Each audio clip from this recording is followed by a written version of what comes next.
Chapter 1 Narrative. One early Sunday morning, I woke up, wiped the crust out of my eyes. It has been a long, atrocious night. This night was different. This night, I was outside of my body. For some odd reason, it made me look up outside of myself. There's always times and moments in life where we look back and reflect on how did we get here? Why is this happening? And what did I do to deserve this? These are all thoughts that go through your head, and some people never come to this conclusion. Me, however, my conclusion starts today. So as I wake up and wipe the crust out of my eyes, catching the glare from my left peripheral, I can hear the birds chirping, and on the right, I can hear the streetcars. I assume it's around noon. That's because of the way the sun is glaring in. I will consider what time of day it is by the TV programs that are still running on. And this particular night, the TV I've been running all night. I sat up, looked around, grabbed my sheets, pulled them upward to my chest, quenched my eyes, and shook my head. What the fuck happened last night? Where in the hell am I, and who is this being of flesh beside me? All these questions went in my head. But let me unpack this. I'm not going to do one of those corny, it all happened from here type of things, but I will do as an impact my full nature, my true nature, my life with the mask off. I'm going to cut you deep with my knife of real and raw, and I will make you feel my blood.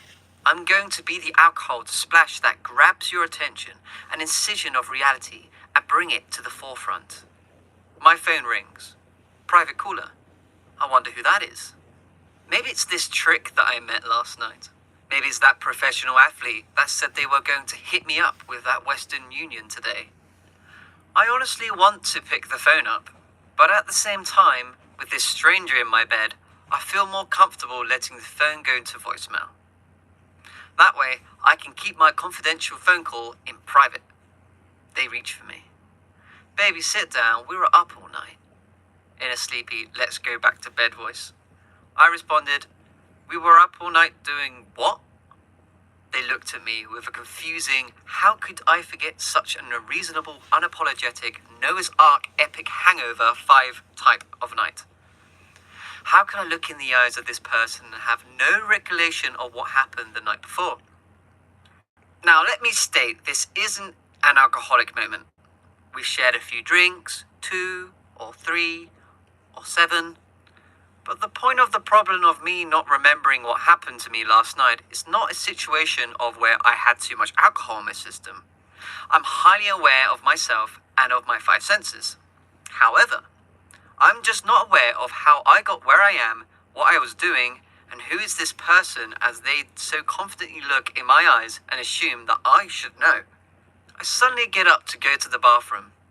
They lay there as if they're wondering, am I going to the bathroom or am I planning the nearest escape? That, my friend, I'm not even aware of. I shut the door quietly. I do this because I don't want to show emotion. I'm not willing to show that I'm scared or uncomfortable in front of the stranger in this strange environment. I refuse to show blood so that I can avoid being prey. This is because once a predator feels and smells any fear, they will slaughter you.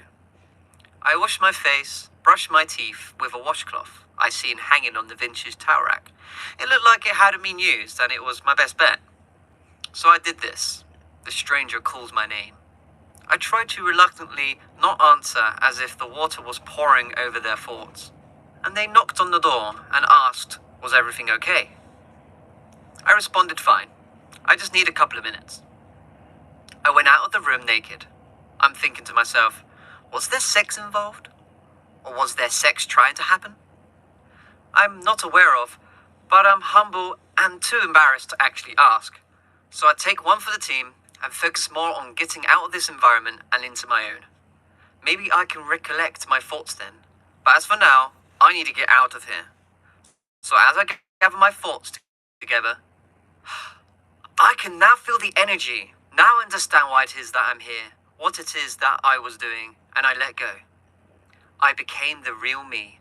I open my soul, let down my guard, express my true nature, my true feelings and desires. I will share my life with this person. When I looked into their eyes, I thought that they love that I share these things with them because they looked at me with no judgment as they looked into my soul.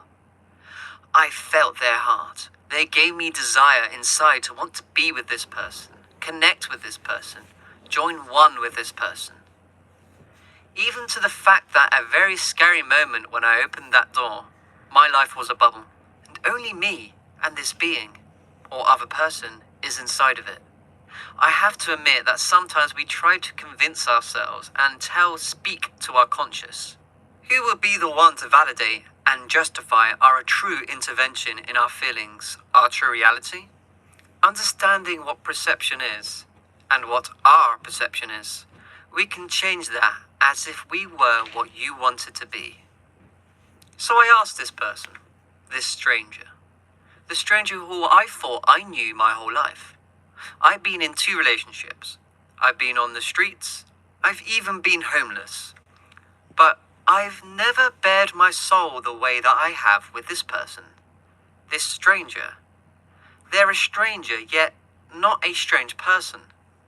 Well, what do I mean by this exactly? What I mean is this person, this stranger, was tactful enough and pathetic enough to tap into my soul and my trauma. It made me express myself. At first, that started off as shame. If you can open a healing process for myself. Yet one of my parents couldn't get me.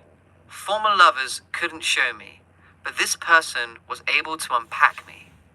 I love the way and cherish the way that this person makes me feel. It's like a roller coaster I live. And I breathe to go up knowing I'm going down. But looking for it is just for the highest to go up again. As I laid in bed, I was thinking of my childhood and why I felt so vulnerable. At this moment, this mysterious stranger just knew it to touch me silently. Question? Have you ever been touched silently? Well, if you haven't, it's something that can't be explained. It tastes like air to your body. And it feels like that first hit of disaster when you know that you choose the wrong thing, but have no control of your desires to want more. So when this person or stranger touched me with their soul, my body gave out and exhaled. I laughed inside. I shook my head and thought, who knows I needed that? I was thinking about the time where I was at my lowest of low. I had nowhere to go, stranded walking in the night, and at this moment, this person took me in.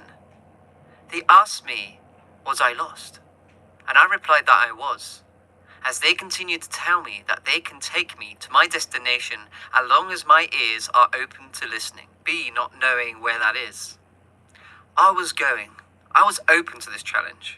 Not only was I open to this challenge, I felt a thrill inside, a blazing, burning desire, imagination I thought that I could control. Have you ever been or witnessed hypnosis? It's not a magical experience. It's like looking at yourself outside of yourself. It's like being in the second place you are aware, yet not in control of anything.